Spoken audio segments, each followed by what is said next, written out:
When you open your Mus'haf, no matter which kind, you'll find all sorts of symbols and divisions on the margin of the page, and sometimes even within the page itself, stating this is 1/4, hizb, juz, and so on.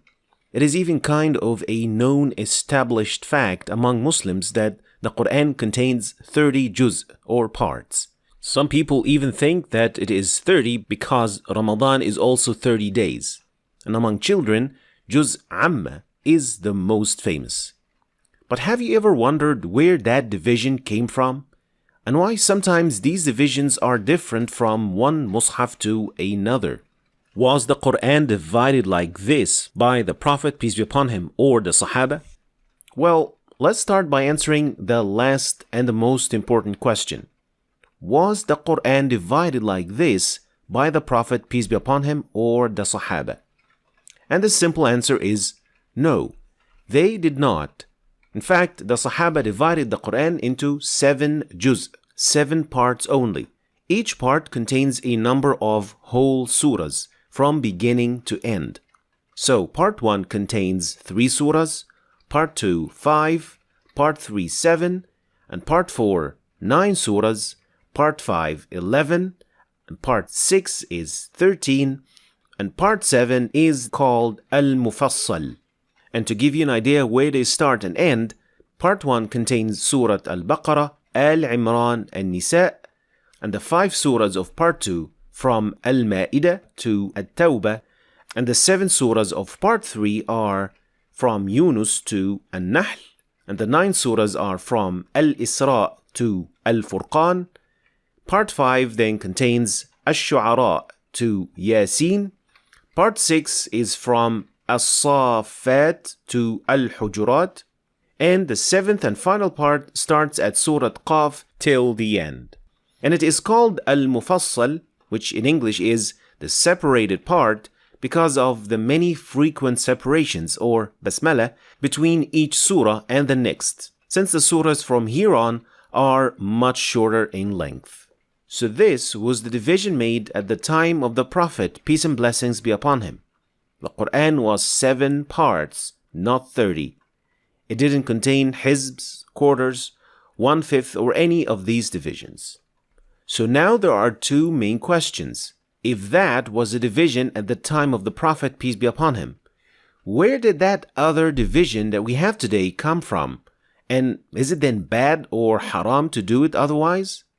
Well, first of all, it is not 100% confirmed where that other division has originated. But many scholars and historians stated that the most probable source of it was the ruler of Al-Iraq during the 2nd century of Hijrah, Al-Hajjaj ibn Yusuf al-Thaqafi, who divided the Quran based on the number of letters and divided it into 30 juz. And since he was the ruler of Al-Iraq, this type of division was very common there. And after this, it was taken over by others and adjusted to the variations we see today. So these divisions are forms of ijtihadat, which is why we see differences from one mushaf to another today. It can be very useful and easy, especially if you are memorizing the Quran. But is it then bad or haram? Well, it is important to clearly state that no one had said that it is haram, prohibited, or it is a sin in itself. That is not what any scholar had said, especially because this division is made with the purpose of making learning and reciting the Quran easier and more accessible. However, it is not the better or the proper division of the Mus'haf. And now you might be thinking, dividing the Quran into parts won't really matter if it is 7, 10, 30, or even 60. What is the problem with that as long as it doesn't change anything about the Quran itself? Well, as we said, the division was made by the Sahaba who lived with the Prophet, peace and blessings be upon him. So if it was wrong or there was a better way to do it, the Prophet, peace be upon him, would have told them or instructed them on that matter. So this alone makes it a better division in itself.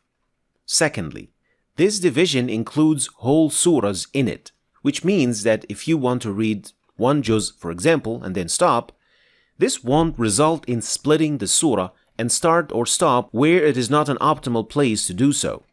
In the divisions we have today, however, they divide the Quran in areas where if you start or stop at them, you would be stopping at an incomplete meaning or starting at an ayah related to what was mentioned before, since this division depends on quantity rather than the content of the surah.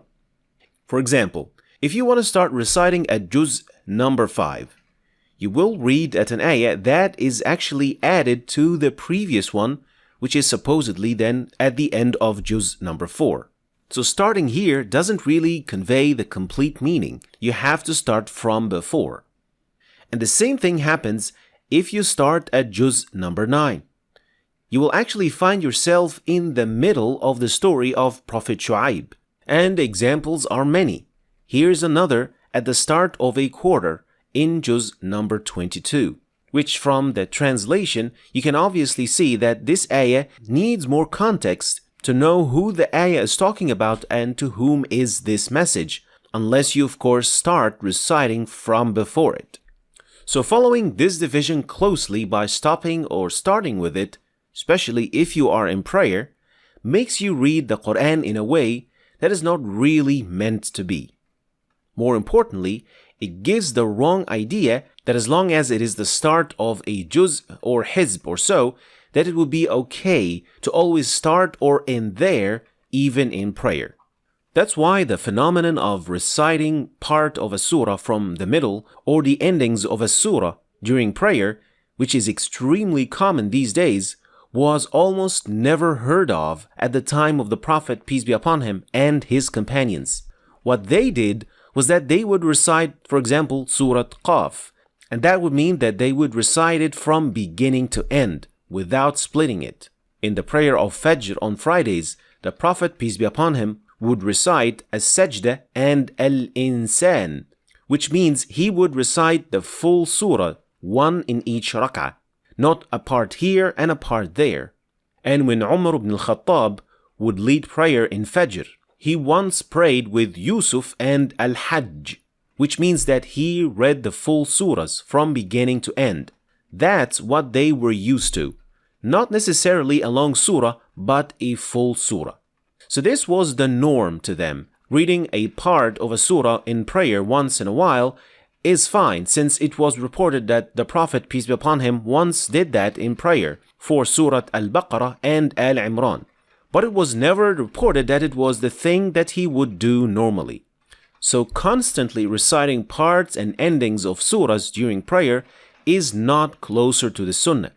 So if you recite, for example, Surah Al-A'la and Ash-Shams in prayer, would be closer to the sunnah than making a habit of reciting some ayat from two different surahs. Again, no one said it is haram, but it is not closer to the sunnah.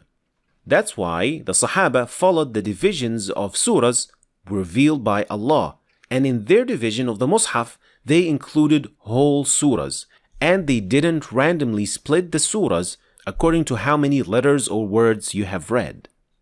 So, what do we do now?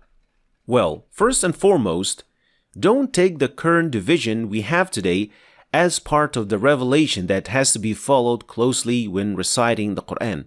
These spots are not always the best place to start or end, especially if you are in prayer. So, if you want to read a part of a surah, you can recite what is easier for you. فَقَرَأُوا مَا تَيَسَّرَ مِنْهِ. But pay attention to the meaning of the ayat as much as you can. And if you can't do that yet, then pay attention to the stopping symbols and follow them closely. And if you have the time and the ability, then reciting a certain surah from beginning to end, especially in prayer, would be your best option. Thanks for watching. If you want to start reading and understanding the Quran in Arabic, then you should start your journey right here. And don't forget to check out my latest book, which goes perfectly with this free course. I'll leave the links for all of them in the description, so check them out. Thanks for watching, and I'll see you next time.